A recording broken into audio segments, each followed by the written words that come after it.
Jesus said, "Go rather to the lost sheep of the house of Israel."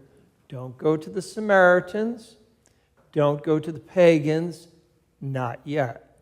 Because when St. Paul would come around, the Holy Spirit would say to St. Paul, "All right, now go to the Samaritans and now go to the pagans." Because before Jesus ascended into heaven, and we heard that the other day, the Great Commission, the words outside our chapel, he said, "Go out into the whole world." But for the moment, Jesus is instructing the apostles to go to the lost sheep of the house of Israel. And at Relevant Radio, we do both. We go to the lost sheep of the house of Israel and to the pagans and to the Gentiles. We go to everyone. But it begs a question today in the context of this gospel. Who are the lost sheep of the house of Israel today for us? I have my own opinion. I think it's the baptized, non-practicing Catholics, especially in our country. So I wanted to find an answer. So I went to Google. How many Catholics in this country? Baptized? About 72 million. How many attend church on any given Sunday? About 30%. That's about 22 million. And you don't need calculus to figure out the answer. You take 72 minus 22 million. There's about 50 million baptized Catholics in this country who don't go to Mass every Sunday. Who are they? They're our friends. They are our classmates from 8th grade and high school. They are our relatives, our brothers, our sisters, our in-laws, our nephews, our nieces. They are in our family. They may be our children and our grandchildren. And the question then is, what do we do? Well, this is the number one prayer intention we ever receive at Relevant Radio, especially during the pledge drives. Pray for members of our family who've wandered away from the faith. Then the next question, there's lots of questions. Why don't they practice? Just ask them, hey, why don't you practice the faith? And they may say, I don't want to talk about it. That's often the case. They don't want to talk about it. Some people say, I don't know. Do you have to go to Mass on Sunday? Yeah. Okay, then I'll go. All right. Sometimes it's as simple as that. I think there's a variety of reasons why people in America today in the year 2024 do not practice the faith. And I'm going to give 3 reasons. One is materialism. We're very wealthy. Like, why do you need God?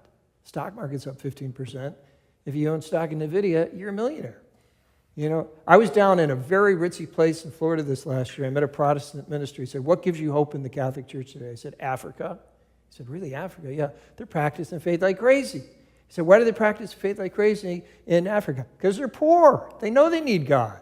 We sometimes think, I don't need God. I got everything going. Right? So materialism is one reason people don't practice. Second is moral relativism. What does that mean? I want to be God. I don't want anyone telling me what to do or how I should do. I want to make my own choices. So leave me alone. That's moral relativism. But I think the biggest reason people don't practice the faith is because they don't know it.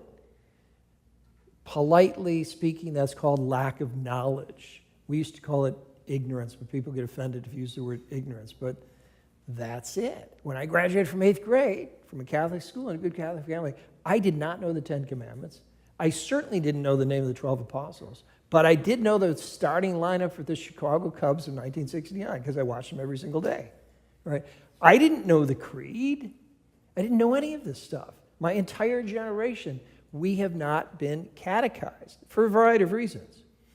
And so that's why people turn to us at Relevant Radio. Years ago, I gave a talk. I called it the 4 L's. Learn it, live it, love it, and you will never leave it. You have to learn your faith first. And then if you learn it, you will live it. If you live it, you will love it. And if you love it, you will never leave it. I'll share a little story with you. You might find it humorous, or you might find it really appalling.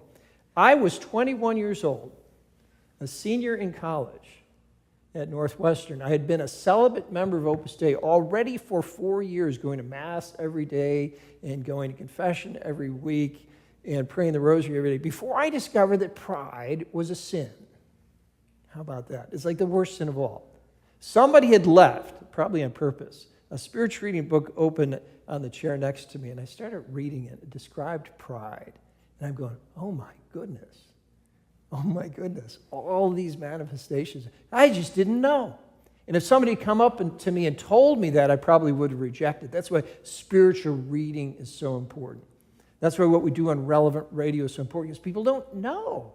I never heard that before. And so here at Relevant Radio, I can't recommend enough to each of you and to all of our listeners, listen to our shows. You will learn something. It's the number one testimony we ever receive. I've never learned so much.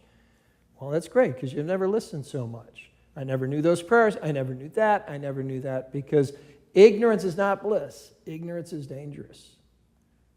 Ignorance is dangerous. So I thank God what we can do here at Relevant Radio every day. Those are the lost sheep of the house of Israel. That's why we buy a station in Richmond, Virginia, which is only 6% Catholics. That's why we buy a station all over the country to reach these people, because otherwise, how will they know? Please stand now for the prayers of the faithful.